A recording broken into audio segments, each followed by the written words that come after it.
কোপার চতুর্থ ও শেষ কোয়ার্টার ফাইনালে টাই ব্রেকারে ব্রাজিলকে 4-2 গোলে হারিয়ে সেমিতে পৌঁছালো উরুগুয়ে। নির্ধারিত সময়ের খেলা গোলশূন্যভাবে শেষ হলে ম্যাচ গড়ায় টাই ব্রেকারে। সেখানেই ব্রাজিলকে কাঁদিয়ে শেষ চারে পা রাখে নুনেজ অলিভেরারা।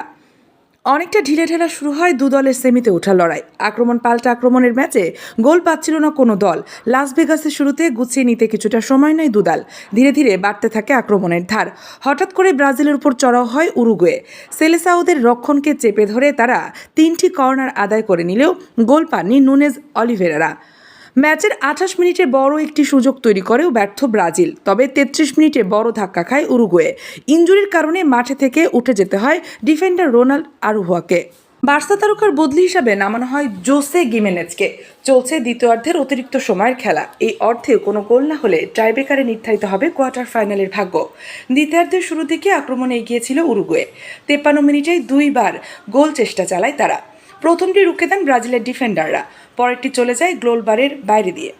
68 মিনিটে ব্রাজিলিয়ান ফরওয়ার্ড লুকাস পাকেতার একটি আক্রমণ ব্লক করে দেয় উরুগুয়ের রক্ষণভাগ। 72 মিনিটে ব্রাজিলিয়ান ফরওয়ার্ড রদ্রিগোকে বাজেভাবে ফাউল করে লাল কার্ড দেখিয়েছেন উরুগুয়ে ডিফেন্ডার। দ্বিতীয়ার্ধের শুরুর দিকে আক্রমণে এগিয়েছিল উরুগুয়ে। 53 মিনিটেই 2বার গোল চেষ্টা চালায় তারা। প্রথমটি রুখে দেন ব্রাজিলের ডিফেন্ডাররা, পরেরটি চলে যায় গোলবারের বাইরে দিয়ে। 68 মিনিটে ব্রাজিলিয়ান ফরওয়ার্ড লুকাস পাকেতার একটি আক্রমণ ব্লক করে দেয় উরুগুয়ের রক্ষণভাগ। 72 মিনিটে ব্রাজিলিয়ান ফরওয়ার্ড রদ্রিগোকে বাজেভাবে ফাউল করে লাল কার্ড দেখেছেন উরুগুয়ে ডিফেন্ডার। 10 জনের দলে পরিণত হওয়ার পর আক্রমণের ধার বাড়ায় সেলেসাওরাও। তবে শেষ পর্যন্ত আর কোনো গোল না হলে ম্যাচ গড়ায় টাইব্রেকারে। News desk, Bangladesh news today.